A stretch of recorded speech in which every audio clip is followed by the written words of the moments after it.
Okay, so today we're going to have a pretty quick lecture, and then I'm going to go to the homeworks, or I'm going to go to the homework and show you how to work with it. And also, there's going to be one question that you guys don't need to do for this assignment. I've also moved the due date for the homework back, so it's not due on Monday, it's due on Friday of next week, because I'm not going to be here on Monday or Tuesday, and so that gives us a little bit more time. That does mean that the quiz and the homework are on the same day, so that's the trade-off, and I'm not going to move the next homework back, so it is going to be like kind of 10 days separation. But just because it's the first one and some of you have never turned in a homework with me before, I want to give people some extra time. And to be honest with you, like, this is the first where we completely redid everything. And so like there's going to just be some bumps. And so let's get it figured out, and just you bear with me and I'll bear with you.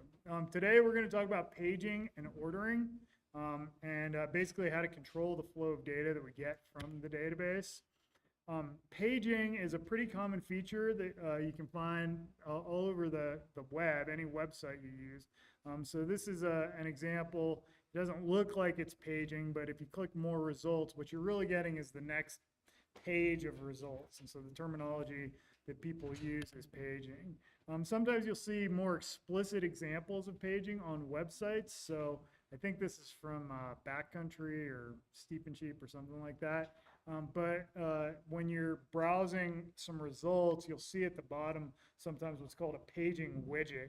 And it'll actually show you like how many total pages there are, and give you the ability to select a particular page. I don't know why you would pick a particular page, but you often have that ability. And then the ability to jump to a different page. And so this functionality, when it's implemented in web applications or any sort of application, it's typically implemented via a database, and it's based on a select statement. So when you type in, if you're like me, plaid flannel on Steep and Cheap to see what plaid flannels they have available, then you're going to get some result, and there's going to be some select statement that's looking in like the inventory table or something like that, and filtering down based on keywords what the products are that match that search. And then they're going to show me the first page of that. And I'm going to have the ability to say, those all suck, and click through it until I find something that I like, or more often I don't. So this is going to be implemented in SQL for the most part, and it's going to be implemented with something like what you see here, the limit offset clauses. It's important to note that this is not part of the SQL standard. So paging is different on different databases. The way that you access, the way you do paging depends a lot on the database. So you're going to have to, whenever you go, whatever database you're working with in the real world, you're going to have to look up how does paging work on this. And in fact, the term paging it's not something like that the database knows about. Paging is a UI concept. It's not a database concept. And so in SQLite, there are two optional clauses that you can add to any query. One is called limit, which limits the number of results, and one is called offset, which takes the starting offset row that you want to be at, okay? So these two clauses can actually vary independently from one another. So, for example, it's not uncommon to use the limit clause just by itself in order to just make a query result only return maybe 1 or 5 or whatever rows. It's rare to use the offset by itself because you wouldn't really do that, but you can definitely use the limit clause by itself. It's important to note here that offset is not the page offset. This isn't saying give me page 20. This is just saying start the result set at row 20. Whatever the 20th result is in this result set, start there. So it's not a page offset. And so if you look at this query, let's think for a second, what page is this query showing of this data? So let's imagine in our mind that there is a tracks user interface and there's a paging widget at the bottom. What page is this? Yeah. Is it the first page? No. Good guess. But why do you think it's the first page? What makes you think it's the first page?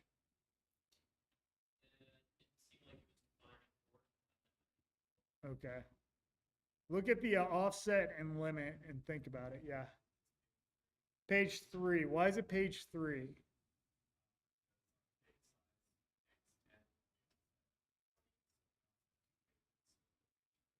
Okay, so what the student said is we've got a limit of 10.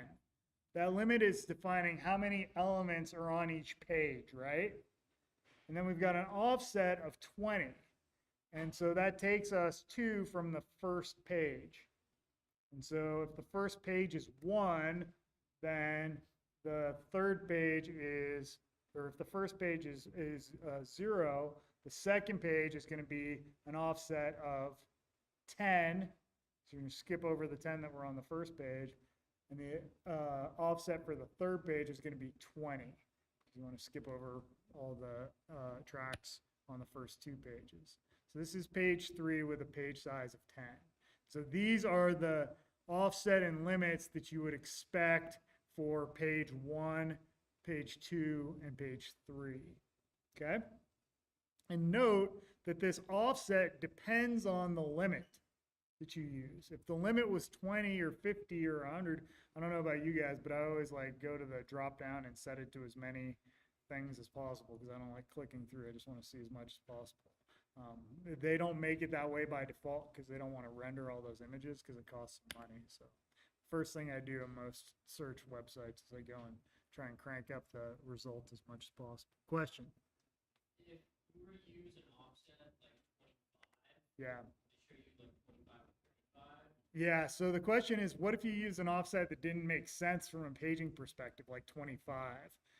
The database doesn't care. Databases don't know what paging is. It's just going to go to the 25th entry and then give you the next 10. And so you're going to get like half of the third page and half of the starting half of the fourth page. Okay? So offset is row offset. Paging is a more abstract idea that you will hear about when you're doing web development is where I'm used to hearing it from.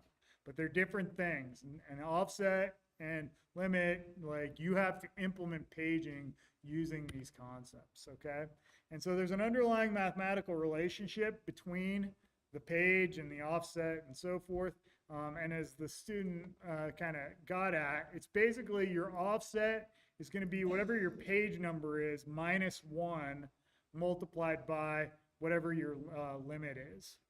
So if you have 50 rows per page or 50 results per page, then it's going to be whatever the page number is minus 1 multiplied by 50. That's the offset.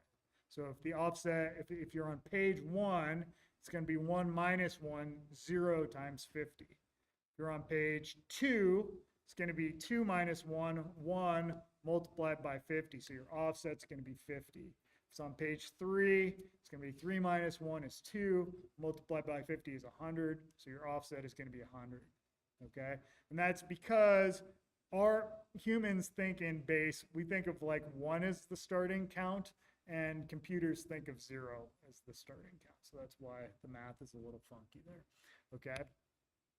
So that's cool. That's paging, and that's very, I mean, I know it doesn't look like much, and it's not, but this is how all of those UIs work. And a lot of people don't know how it works.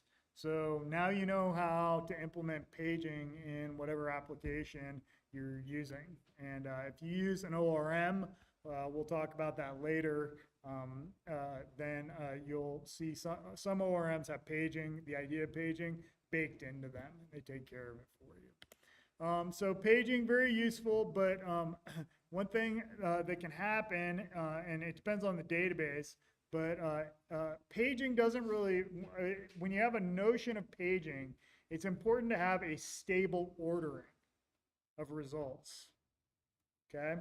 The results that you get back from a query, SQL says nothing about the order you're going to get those results back in, SQL standard does not guarantee if you run the same query twice that you are going to get the same results in the same order.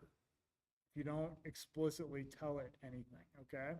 So there's no guarantees about that. By default, however, most databases will return things in a stable order, even if you don't ask it to. That's certainly true of SQLite. And that order is typically what's called insert order. So they'll be returned in the order in which they were inserted into the table. And so the thing that was inserted first will typically be the first result. And internally, they're often ordered by a synthetic ID that was generated when the thing was inserted.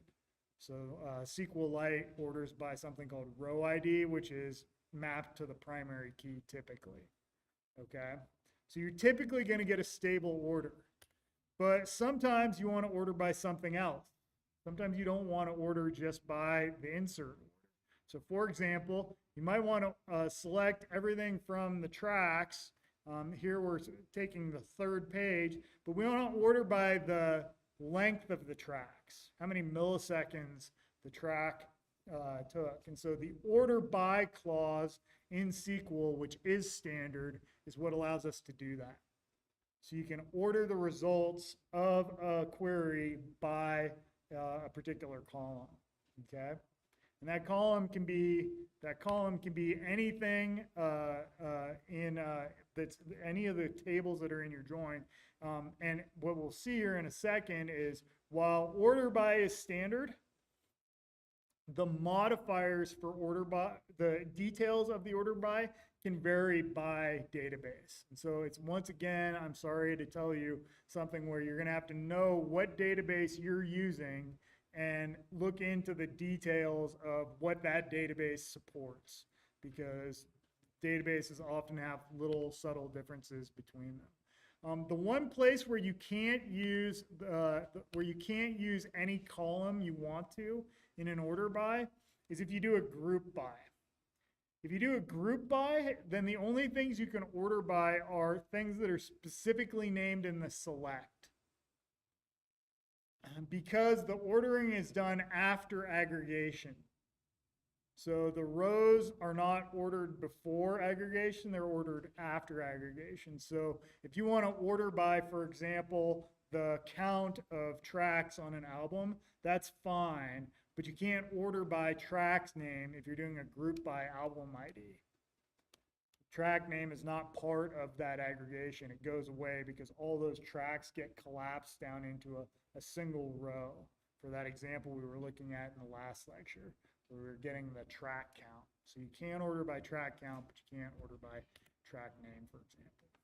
By default, ordering is done in ascending order, so from lowest to highest. So that makes some sense when you think about like insert order. The lowest ID, the lowest synthetic ID is going to be the lowest number, and then the count ticks up. If you want descending, which is not uncommon, then you can append a desk. I don't know why it's desk instead of descending. For some reason, they shortened it in this case. And so if you've ever been at a website and you've got kind of a tabular view, and there's a column, and you can click on the column and sort it one way or the other. Have you ever done that? Like cost low to high or high to low, something like that. That's going to be implemented by something like this.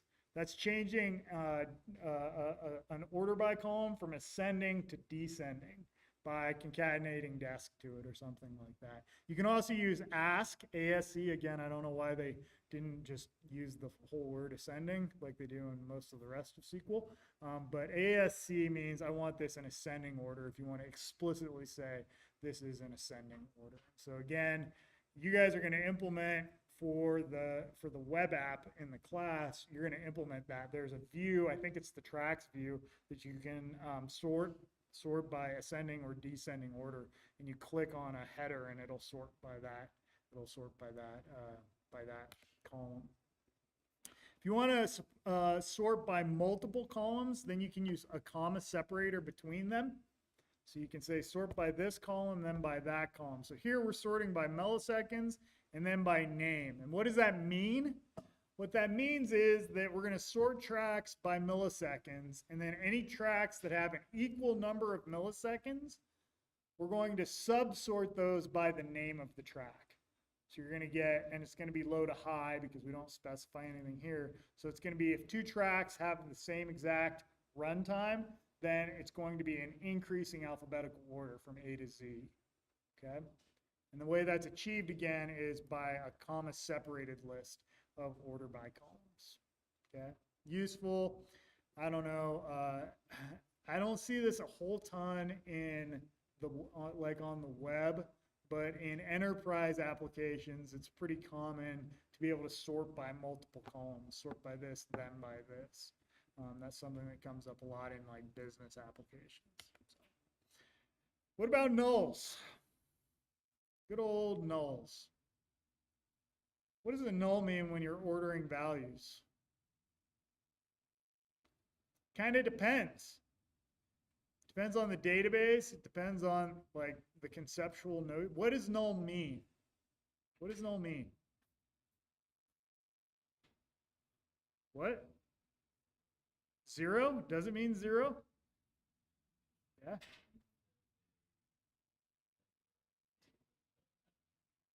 It's an absence of value.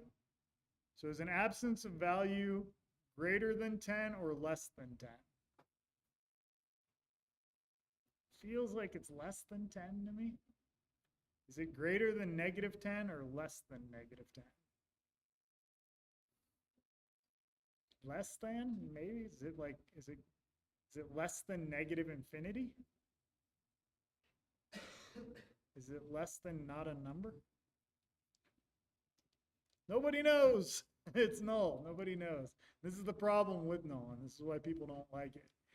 In SQLite, for whatever reason, null always comes first. Just always comes first in the results, which seems totally backwards to me, but that's the way it is. So if you do an order by, then and a row has a null in the column you're ordering by, it's going to show up first, which makes some sense if you think that ascending is like low to high. So maybe nulls are like the lowest possible value, but it's still kind of nonsense. Did you have a question? Is that true in ascending? What's that? Is null first in ascending? So this question is that true in ascending and descending? And the answer is yes. Yeah. Is that sort of the concept of null is supposed to be a first sort of value?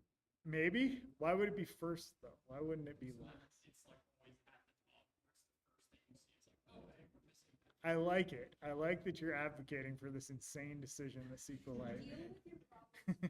Maybe. I don't know. It is what it is. They come first. If you want the opposite behavior in SQLite, and this is SQLite specific, you can add the modifier nulls last to your order by, and then they'll appear at the end. The nulls will appear at the end.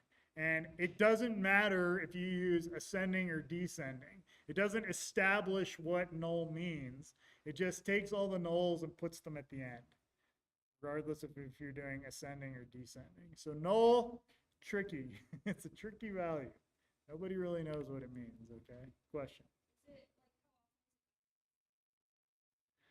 How often is it better to just not include nulls? It depends. It depends. For a lot of, when we look at DDL, how you define columns, you actually can specify this column cannot have a null in it. And that's often a good idea to avoid all this kind of stuff entirely. And just like, I'm going to know the values in this column are never null. So if you do nulls last, even if you do a descending sort on something, which feels like it would put stuff at the front, it's still nulls last means nulls last no matter what. Doesn't establish what the value means. This is SQLite specific. Different DBs are going to have different syntax and also different semantics with how they treat nulls. Like some will not return rows that have nulls in it if you put an order by on it and so forth. So once again, this is like we're out on the edge of SQL functionality here. And so these like corner cases or case by case, I would, I would run some tests and find out exactly how the database you're using is behaving. Okay, last concept before we get into homework, and then maybe I'll do a couple queries with you, is collation. So collation is, it's something that's very, it's not very academic, but it's very practical. So basically collation, what it is the rules that define particularly how strings relate to one another. And that sounds dumb, like, what do you mean strings are strings? What do you mean how they relate to each other? Well, consider this query. Select star from albums where title equals facelift, but there's some white space after it, okay? This is a normal select. You can run this, and if you run this on the database that you've got, you're going to get no results. You're going to get 0 results. And why is that? Well, because there's no album with the name facelift, white, space, space, space, space, space. Okay? There's no album that satisfies that. However, we can change the collation of the query using the collate. Phrase, what am I looking for? Syntax. Using collate, the collate syntax. And this is SQLite specific. Again, different databases are going to have different syntaxes for this. But what this says is I want you to run this select, and I want you to use the rtrim collation. So collation is a particular way to treat strings, particular way to treat data, but strings typically. And what is the rtrim collation? Well, the rtrim collation right trims any strings when doing comparisons.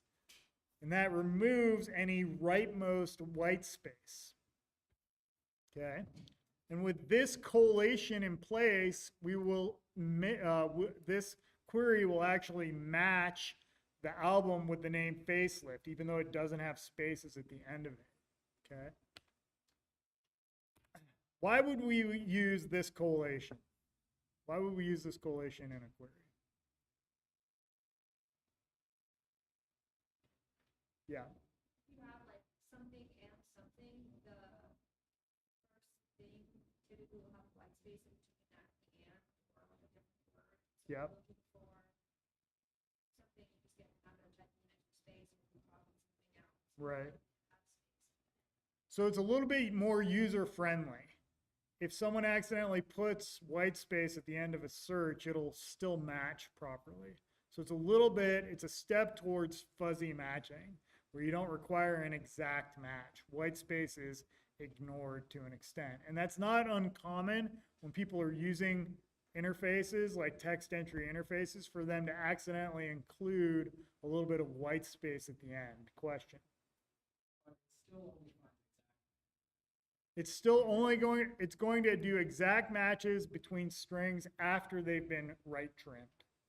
Will it right trim even across the database if it was facelift space? Yes, it will right trim both sides Okay. and then compare them. We'll right trim both sides and compare them.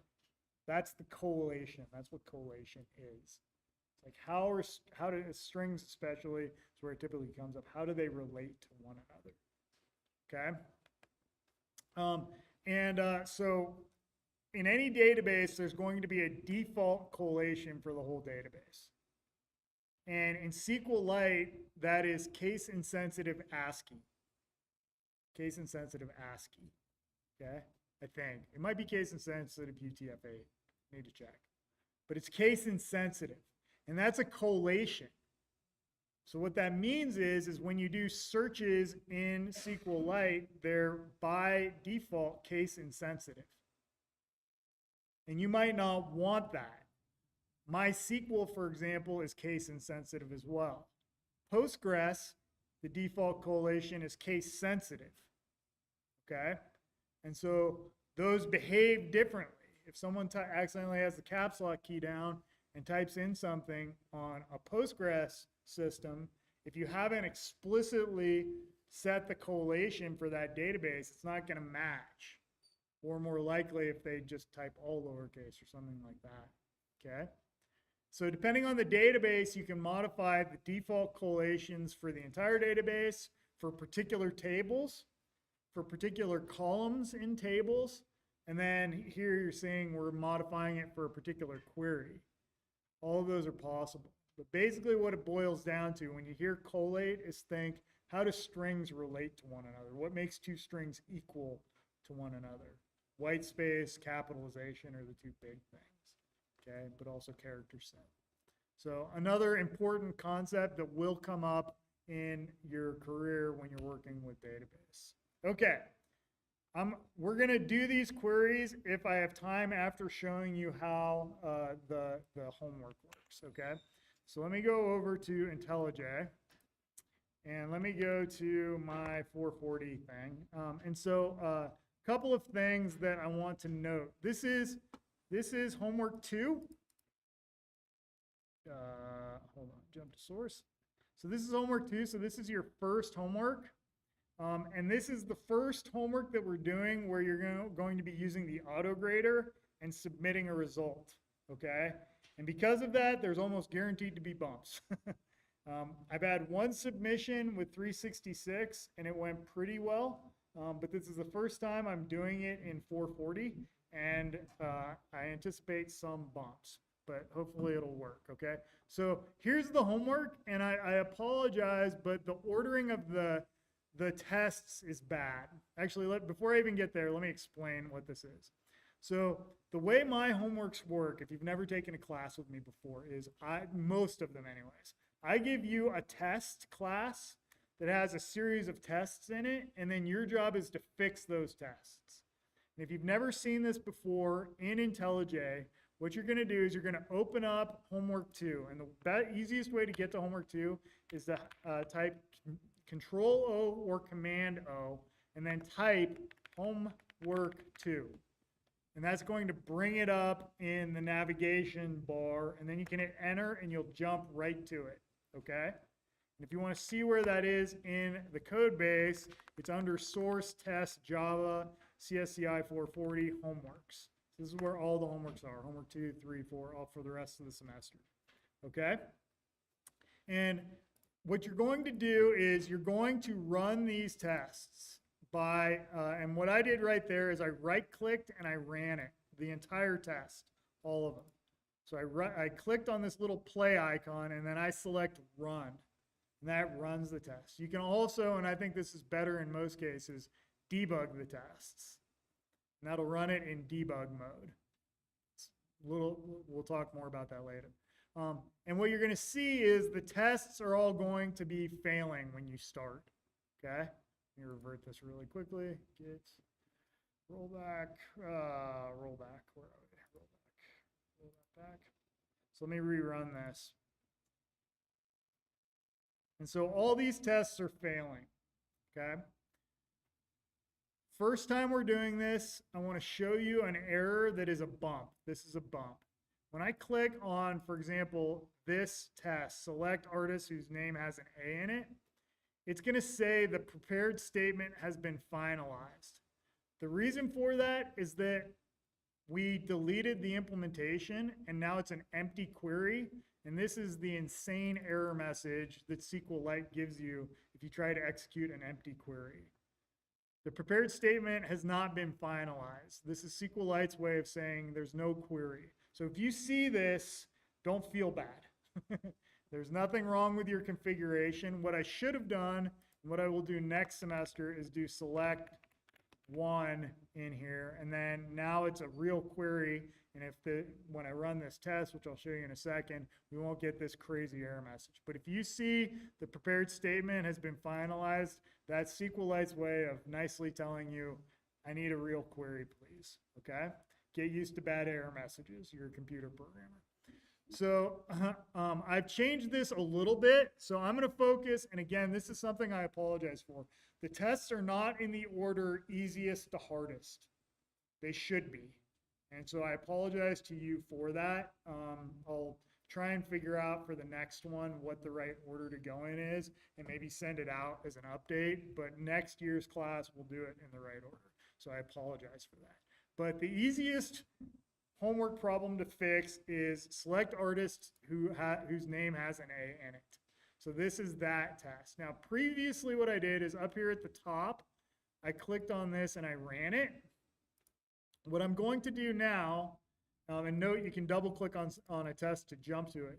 I'm gonna select this test and I'm gonna run only this test, okay? Right now it's red with this crazy exception message. I've not fixed it, but I've at least put a select one in there. And now if I run it, it'll run just that test, and you can see it's yellow instead of red. Yellow means it's failing, but an exception didn't occur. So again, I apologize that everything's red. It should, in an ideal assignment for me, all be yellow instead of red. So I apologize. But I've now at least gotten this where it's like there's an assertion that's failing. So how do these tests work? For the most part, or for many of the tests, there's going to be a query that you write in a what are these called? I forget what they're called in Java, something string. This triple quote lets you not have to do like separate, you can do new lines inside this. This is just a big string. So this is a feature, a relatively new feature in Java, but if you do triple quote, you can have new line characters embedded in the string. And so what that's gonna let you do is write SQL naturally. And if you go over to your console, if you go over to the console, let me show you how to set that up. So if I double click on this, and this only works in Ultimate Edition, if I double click on the DB, Chinook DB, and click OK, it'll set up a database source for me and open up a query console. And I can write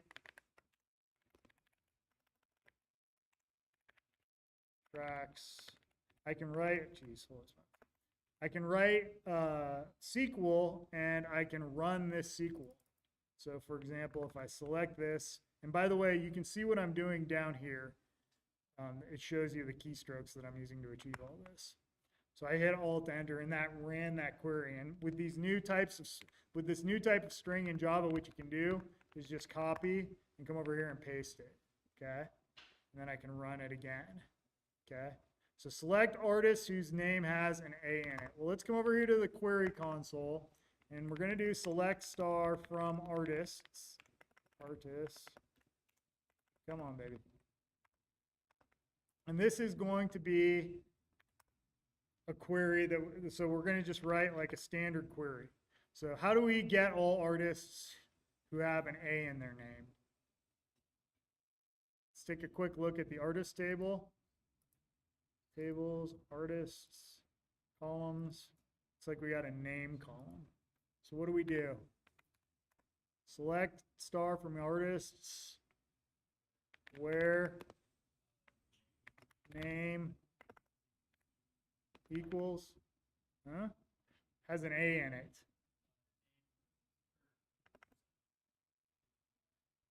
What's the operator? Like. And then %A%, because percent is our wildcard character. And so if what I can do, what I encourage you to do, if you get the Ultimate Edition, is to write your queries here, where you've got like nice code completion, run them, be like, yeah, that looks right to me, you know, okay, we got some A's. Note the collation is not case sensitive by default in SQLite.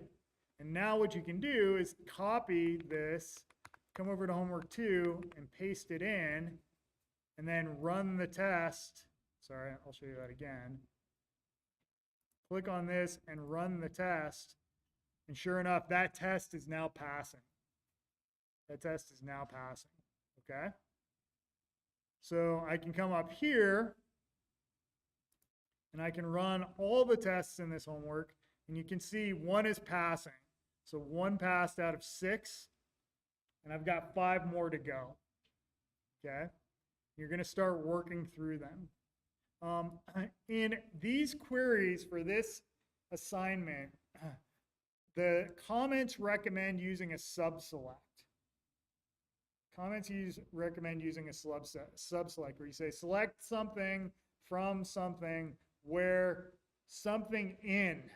So if you go back and rewatch the select lecture, something in and then another select, okay? And I encourage you to do that but because of the timing and we're rejiggering everything in this class, we've already talked about group by, and most of these queries can be answered with group by as well. And I'm not going to take off if you use group by instead. So I encourage you to try to do them as a sub-select. And I'm going to walk you through one here in a second to show you exactly what that looks like. But if you use group by, I'm not going to chase you down and like hold it against you, okay? So let's fix this, which is sort of a little bit harder query first. And then after that, if we still have some time left, we'll go do some other queries just that aren't homework related, okay? So what is this query?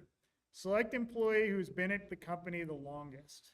So I'm going to kick over to the console, and we're going to do something like select star from employees. Let's run that query and just look at what we're dealing with here, okay? Okay. We've got a hire date column in employees and a bunch of other junk, okay? So we want to get the employee who has been with the company the longest. And if we look over here to hire date, I think 8/5/4/2003, so I think it's this one, which is Jane Peacock. So Jane Peacock has been with the company the longest, okay? So how do we do that with a sub-select?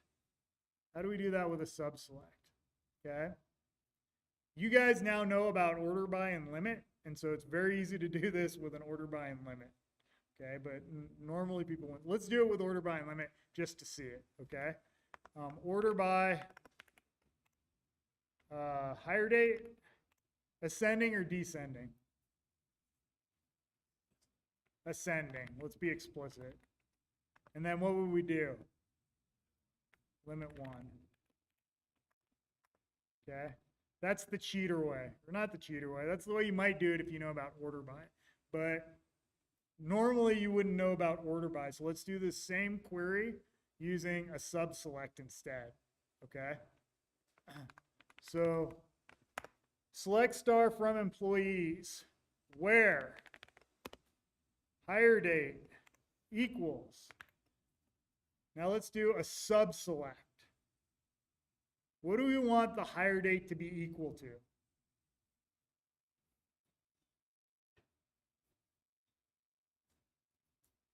The minimum date in the employees table for hire date. So select min hire date from employees. That's a perfectly valid query. It's going to give us the minimum hire date from the employees table. And we can take this select and put it inside of this open paren, close paren as a sub-select. And this is what the comment is getting at, use a sub-select. If we do that, sure enough, we get the same result. So again, this homework in the past has been given before you guys knew about order by and limit. And so this was the way it was achieved in using a pure select, using a pure sub-select without those additional tools. And I'd like for you to understand this. There's one other where I recommend using a sub-select, and I'd like for you to try to use a sub-select like this. You guys have more tools than in the past students have had when doing this homework. So if I grab this query now with the sub-select in it, and I come over to homework 2 and put that in here, and I run that test, sure enough, it passes. Okay? So I've now given you 2 of 6. So you're already, and I start everyone at 50%. So you guys are already like at a C. And even better, I'm not going to make you guys do the test find address value with debugger test. So there's a test called test find value with debugger, and I think it's a little too advanced for where we are. It involves the debugger, and knowing some of the students who aren't CS students, I want you to learn how to use the debugger, but now is not the time. And so I will not be counting this test. If you do it, great. If you want to challenge yourself to figure it out, I encourage you to do so. It's a good test. It's a good way to learn how the debugger works, and there's a lot of documentation about it, but I'm not going to count this towards the grade of this homework, okay? So that's 3 of 6 tests, which I think puts you at 75% right out of the gate for this homework, which is fine. I'm not trying to I'm not trying to fail anyone in this class, okay? So the other 3 tests are best-selling genres, select employee who has most reports, select all artists with more than 1 album. Those are gonna, there's documentation in each of these on how we would like you, how we would like you to do them. So just read the comments, fill in the query. If you have a query console going, use the query console to build it out, and then copy and paste it over there, okay? I'm going to have office hours next Thursday, my normal office hours, and then Friday I will try to be on campus pretty much all day. And so if you're struggling with this, the reason I moved it to Friday is I'll be around all day on Friday to help people. So you can come by 254 Barnard and get help from me, okay? Any questions or comments on it? If you're not a CS student and this is intimidating to you, don't worry about it. IntelliJ makes it pretty easy. Just run the tests, fill in the SQL. If you're getting incomprehensible error messages, either message the Discord and people will help you out, or come to my office hours next week and we'll get you squared away. So once you get rolling, this stuff isn't so bad. Okay, don't pack up quite yet. We do have time for a couple of more challenges, SQL challenges from the, from the slides. So let's go here. Okay, so these are just some queries that I just want to run. Like we just want to figure out together. So you can see how do we think about writing SQL. So all artists whose names start with A and have at least 2 albums. How would we write that? Well, we know we're going to select artists. So select star from artist. Okay? And we just wrote something kind of like this. It's a little different though. Whose name starts with A. Whose name starts with A. So what is that? That's a where clause. Name, like, and then A %. If I run that, that's going to give me artists whose name starts with A. And if we go through that, you can see those are the artists. They have an A in their name, obviously, but not only that. They have an A at the start of their name. So it's a little bit different than what we did in the homework problem. Okay? Now, how do we get to artists who have 2 or more tracks? What do we need to do? First things first, or 2 or more albums, excuse me. First things first, what do we need to do? We need to do a join. Join albums. Sorry, that's going to be before the where clause. Join albums, and I got to always go and delete this.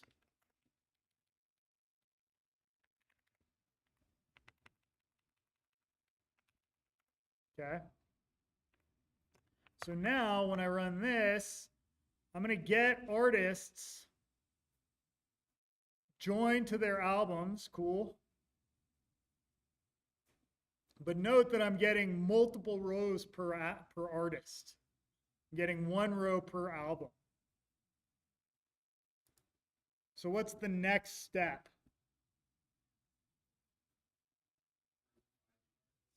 So we want to group by artist ID. And we can either use albums or artists. They're the same because of the join. I'm going to use artist.album. So now if we do that, we're back down to 1 artist per row, which is what we're looking for. But we need what?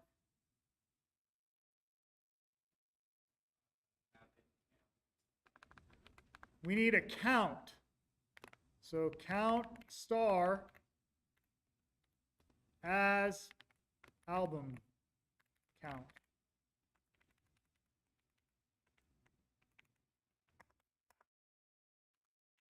what am I doing wrong? From artist. Whoops, wrong place. Instead of select star, we want artist name. Artists.name. Okay.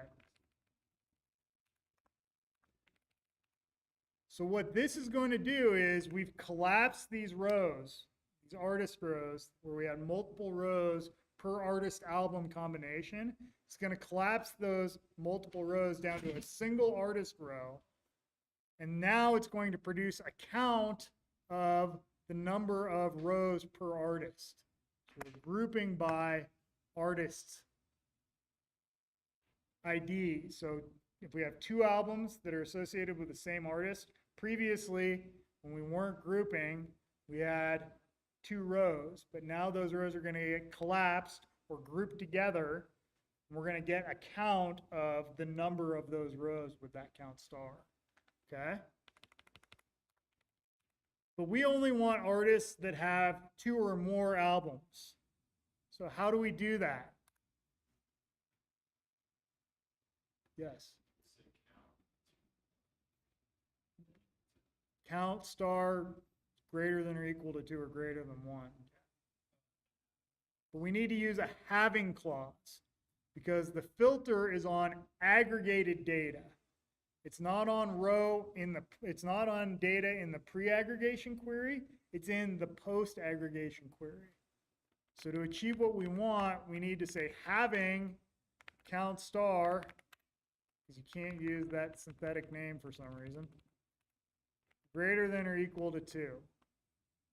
Now, if we look at this result, you can kind of visually see, we run this, it filters down to the 4 artists that have 2 or more albums and whose name starts with A.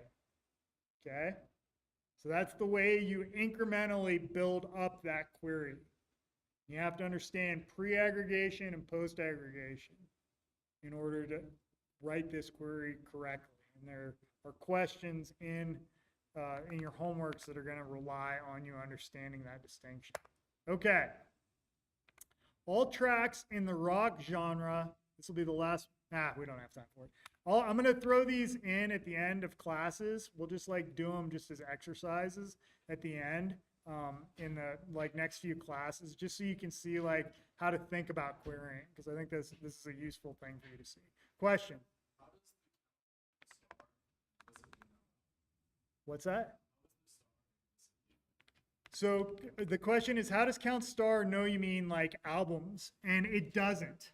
What count star means is count the number of rows that got collapsed. But the query that we wrote, and I should be copying and pasting more, I'm sorry. I always forget. If we get rid of this, I'm going to get rid of this and get rid of this. When you look at the results for this, select star from,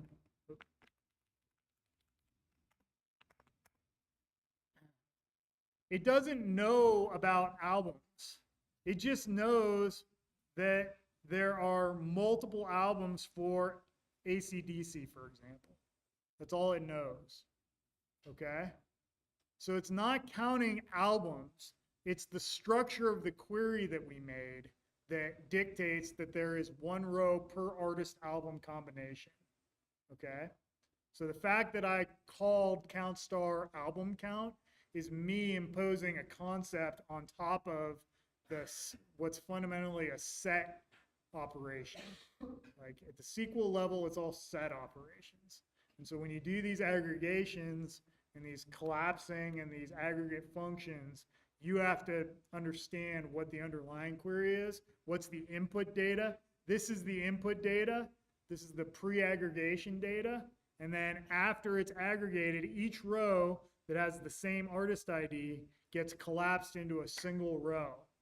And any aggregate functions like count or average or max or min or whatever get applied during that collapsing.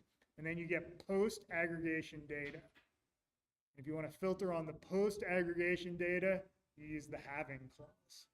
Where applies beforehand, having applies after aggregation. Okay? So we'll do some more queries like this where I just take a query and work through it step by step so that you can see how it's done and start thinking this way in SQL. Okay? All right. Have a good weekend. I won't be here on Monday, but I will post a lecture.